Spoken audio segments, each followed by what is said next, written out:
Star Wars has always presented itself as a story of hope and victory, yet beneath its iconography and triumphant scores, the narrative engine driving the saga is failure, not success.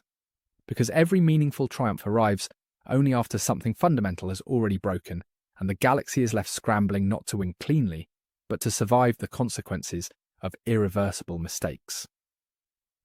Across every era, the story advances not when heroes act decisively, but when systems fail catastrophically, when people choose certainty over compassion, silence over honesty, and control over understanding, setting off chain reactions that no single act of heroism can fully undo. Victory in Star Wars is never preventative, it is reactive, arriving late and imperfect, shaped by the damage already done.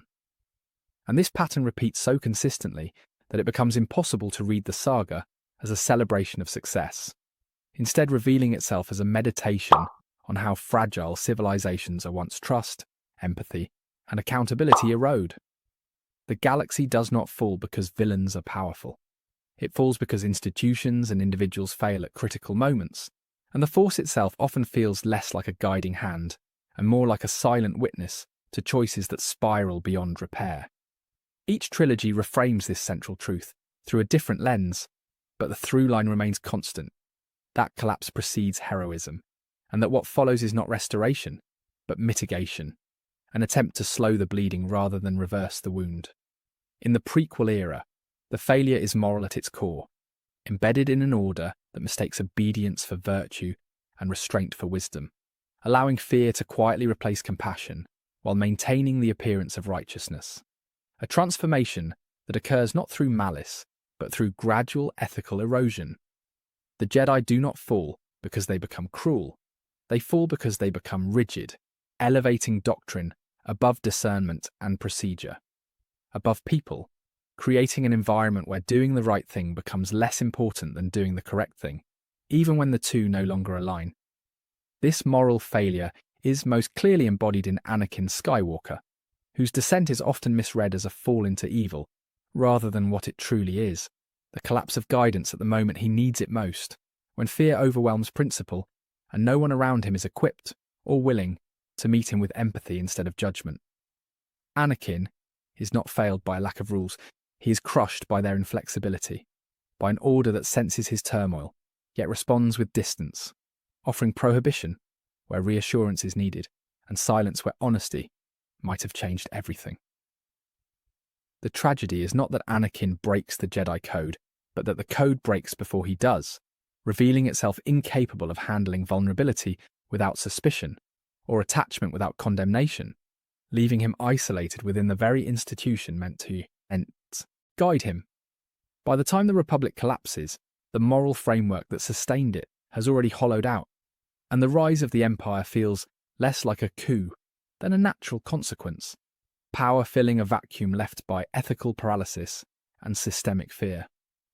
The original trilogy shifts the axis of failure inward, away from institutions and toward emotion, examining what happens when pain is buried instead of addressed, and when silence is mistaken for strength, allowing damage to persist unchallenged until it becomes generational.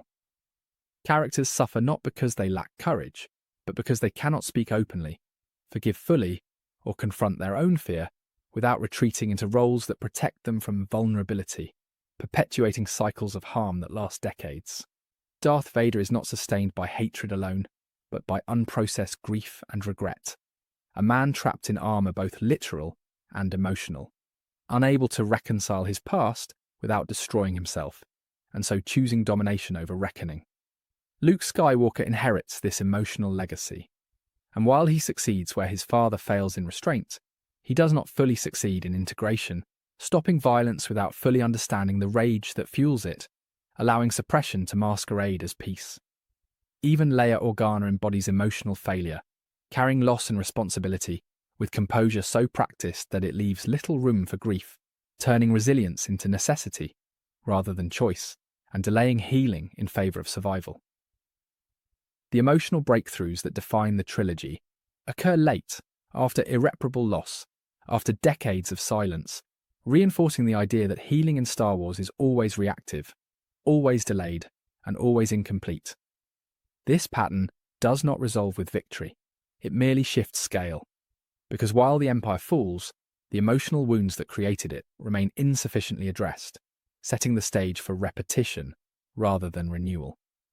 By the time the sequels arrive, failure has migrated fully into the institutional realm, exposing how systems repeat mistakes when they treat collapse as anomaly rather than outcome, and destruction as solution rather than symptom.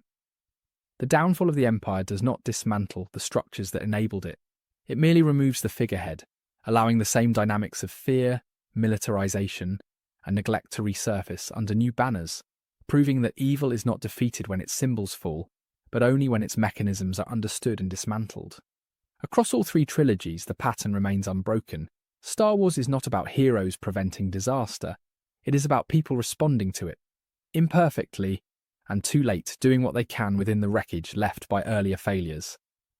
Hope exists, but it is fragile, conditional, and costly, never enough on its own to prevent collapse, only enough to justify continuing after it has already occurred.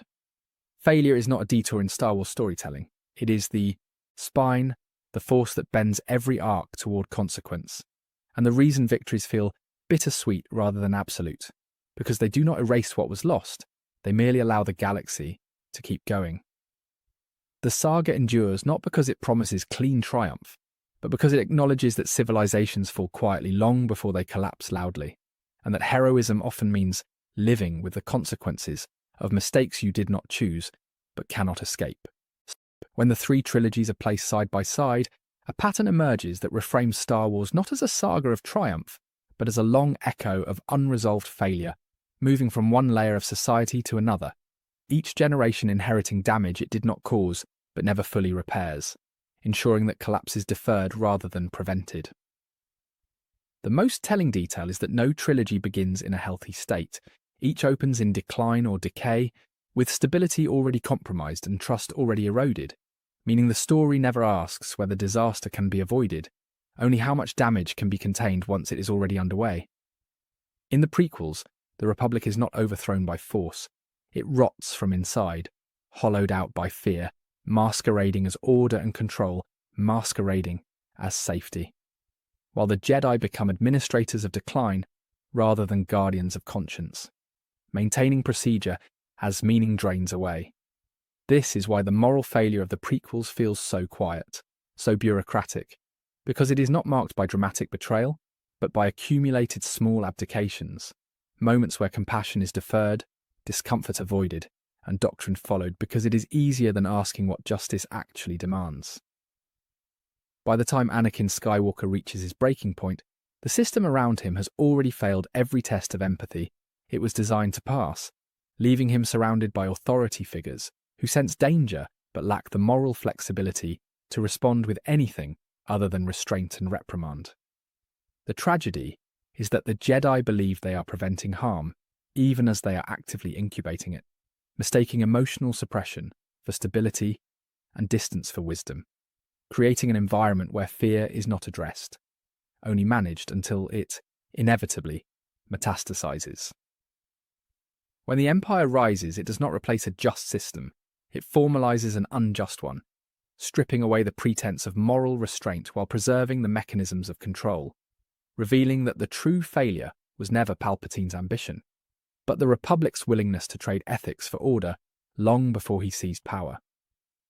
The original trilogy inherits this moral wreckage and internalizes it, shifting the failure from institutions to people, asking what happens when generations grow up inside broken systems and learn to survive by silence, detachment, and emotional triage. Characters do not struggle because they lack virtue. They struggle because they are emotionally ill-equipped, trained to endure rather than heal, to function rather than feel, and to suppress pain until it becomes destiny. Darth Vader is the most obvious embodiment of this failure, but not the only one, because his transformation is not an anomaly.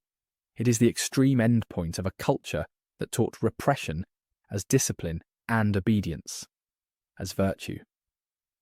His redemption arrives only after everything is already lost, after decades of harm, reinforcing the saga's central rhythm. That understanding comes too late. That clarity is purchased with irreversible cost, and that even genuine repentance cannot undo the damage inflicted while ignorance reigned.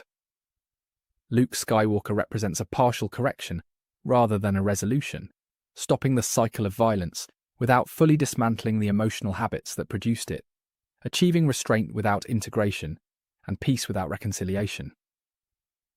The galaxy celebrates victory, but the emotional architecture that allowed the Empire to exist remains largely intact, buried beneath ceremony and optimism, unexamined because survival feels like success, and success discourages reflection.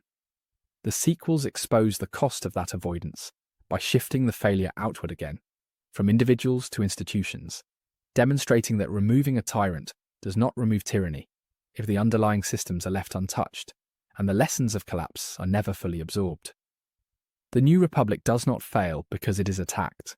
It fails because it assumes that destroying evil is sufficient, neglecting the slow, unglamorous work of institutional reform, accountability and vigilance, allowing old patterns to resurface under new names.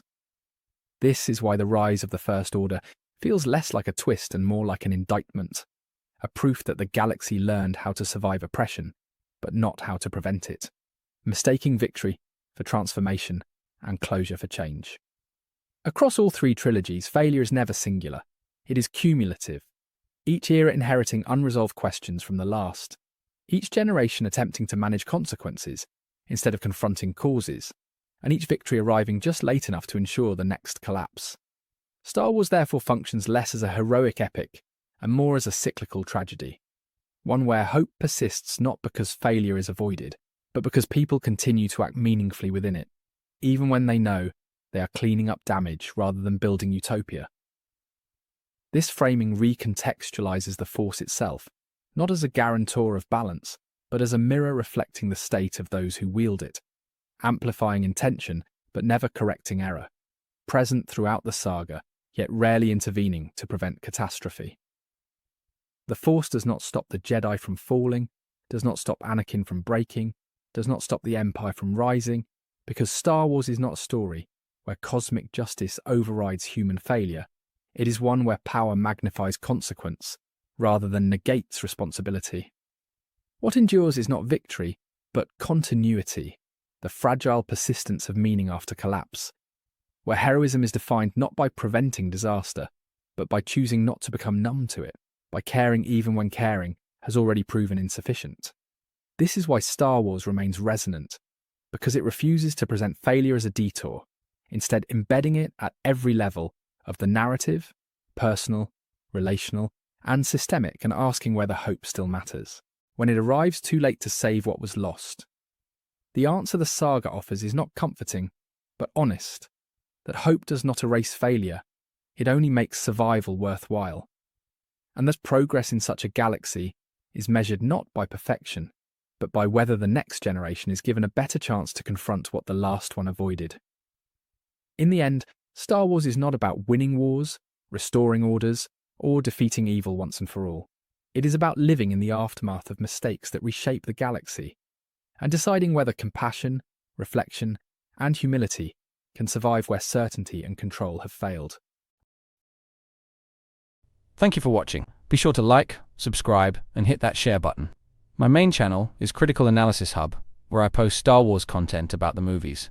My secondary channel is Critical Analysis Hub Plus, where I focus on the shows of Star Wars. And my third channel is Critical Analysis Hub XP, where I post comic books. Be sure to take a moment and check them out. Thanks, and may the Force be with you.